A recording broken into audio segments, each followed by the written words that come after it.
Je m'appelle Mélissa. Demain, je passerai sur la chaise électrique. Il faut absolument que je note tout ce qui m'est arrivé. Personne ne m'a cru quand j'ai dit que j'étais innocente, ni quand j'ai raconté l'horreur que j'ai vécue. Pourtant, je veux que la vérité éclate. Je suis innocente. Tout commença il y a 7 ans.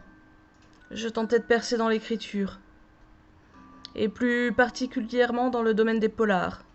Pourquoi ce choix ? Car c'était à la mode, et je pensais me débrouiller plutôt bien dans ce genre littéraire.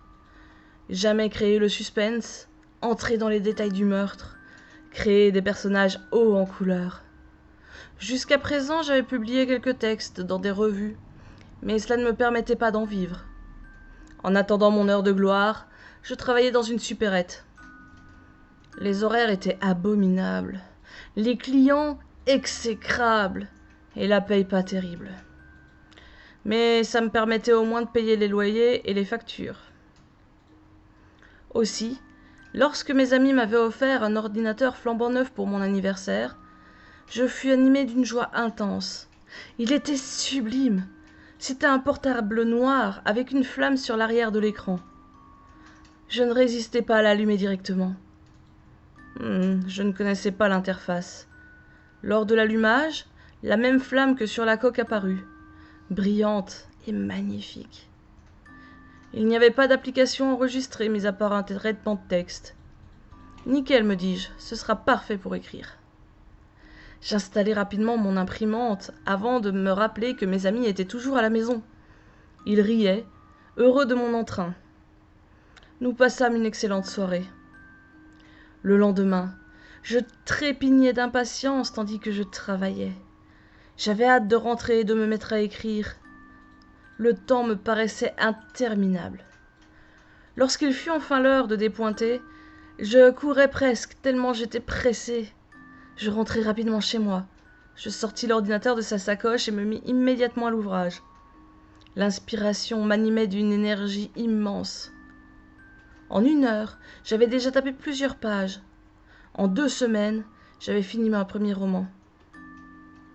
Je l'envoyai directement à un éditeur. Quelques jours plus tard, j'obtenais une réponse positive. En quelques mois, mon roman entra dans le top 10 de l'éditeur. Mon roman était à peine dans les étals des librairies qu'un journal titrait « Meurtre crapuleux à Austin ». J'achetai machinalement le numéro en question. Ce genre de faits divers était très inspirant pour écrire des polars. Je m'affalai dans le divan pour lire l'article. Je restai bouche bée avant de rire intérieurement. Ce n'était pas drôle, mais la situation m'amusait. Le meurtre dont il était question était exactement celui que j'avais écrit. Je veux dire presque au mot près. Les noms, les prénoms étaient identiques. Les lieux, les détails tels que la couleur des cheveux, le mode opératoire, tout.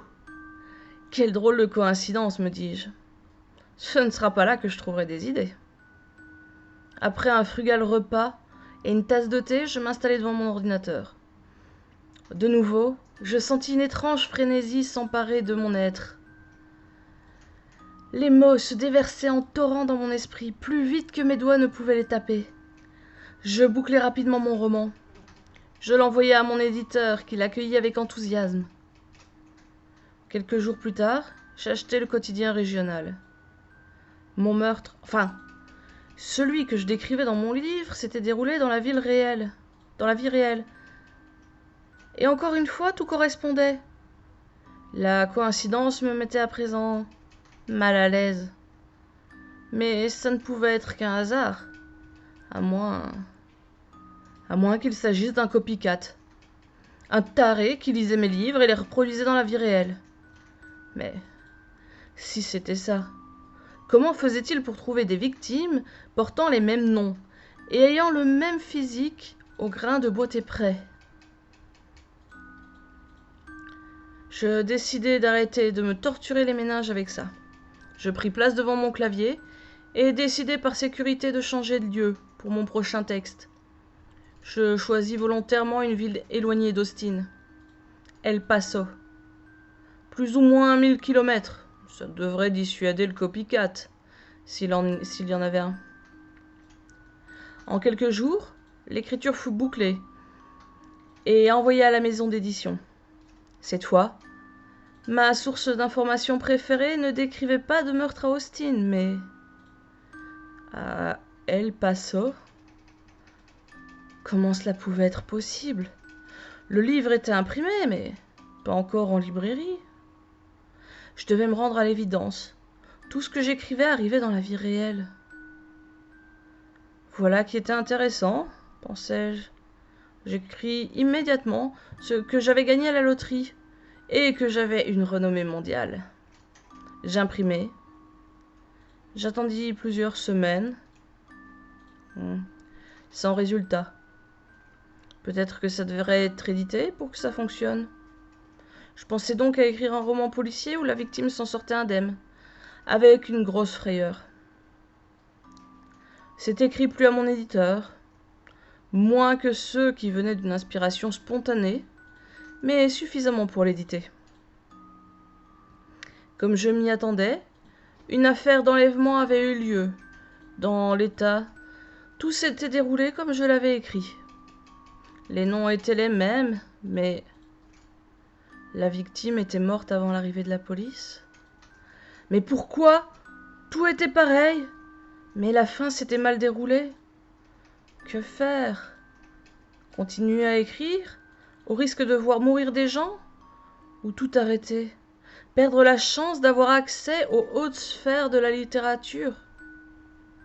Le choix peut paraître évident, mais il n'en est rien. Ma raison me disait qu'il était impossible qu'un texte devienne réel, que j'étais victime d'un monstrueux hasard. Mes émotions, par contre, me poussaient à l'inquiétude et à la superstition. Je décidai donc de suivre ma raison. J'écrivis encore 3 romans, avant d'arrêter d'écrire, car ma conscience me titillait. 1 an après avoir arrêté d'écrire, je fus emmené par la police. Ils avaient fait le lien entre les meurtres et mes livres. Je leur répondis que mes livres étaient édités avant les meurtres, que je ne pouvais donc pas en être l'auteur. Ils objectèrent, en disant que ce n'était pas une preuve d'innocence, mais bien une preuve de préméditation. Rien ne prouvait que je ne connaissais pas les victimes et que leur nom avait été choisi au hasard. Après un fastidieux procès, le jury me déclara coupable de tous les meurtres et avec la préméditation. Le jugement fut sans appel, la peine de mort.